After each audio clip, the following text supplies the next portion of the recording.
Alrighty, we're going to start off with the Eastern Skies campaign. This is the Saturday afternoon game. Ostensibly, we will eventually be able to go stable on a live stream, but we've had some issues with players and schedules and such like. So, in this case, the information is they are continuing to explore an area known as the Everburn. It's in the northern area of Cryopathia, which is why we use the Cryopathian banner here to show where they are in the world. They are in the passages beyond the Arboretum. As you may recall, they had found a facility underground where there was enough artificial light and water and such to sustain a living arboretum. And in exploring that, they had determined that there were things that were going on that were far too odd and mysterious, and so they wanted to try to get a feel for how these things were being accomplished. And so they went to look behind the curtain, so to speak. As they did so, they discover a shoebox-sized element, some form of automata, very small, and in researching or trying to discover how to communicate with it, it was discovered that Gear, one of the enjoined party members who is a technomata, actually had the capability to communicate with it, and so they began a conversation.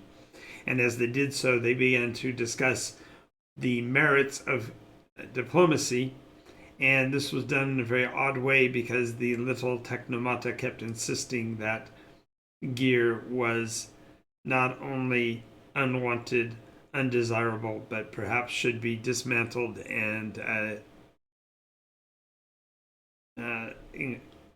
pardon me, to have him, if not tortured, at least disassembled to gather information about his history.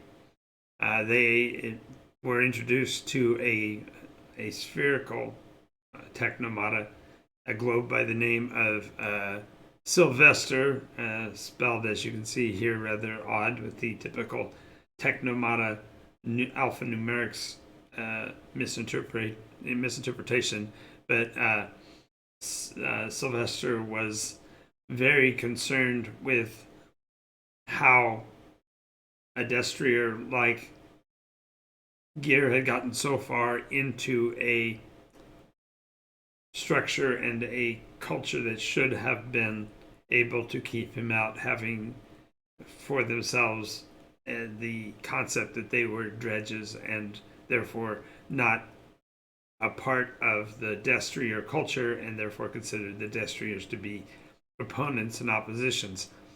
And when that was discovered, the players decided they had to either choose to stay and fight against the incoming security technomata, or they were going to run. And after a few tense moments, they were able to break out and make a run for it. There was a rather dangerous situation where the technomata very nearly were able to catch them, but Gear switched into his mobilization mode and dropped down onto his wheels, and carrying Valkyrie and the others to safety, ran for it. And literally they went from the frying pan into the actual fire, as when they surfaced, they were actually adjacent to the burnout, the large building near the lake of fire itself, and they have now arrived at the burnout. So we will see what happens next week.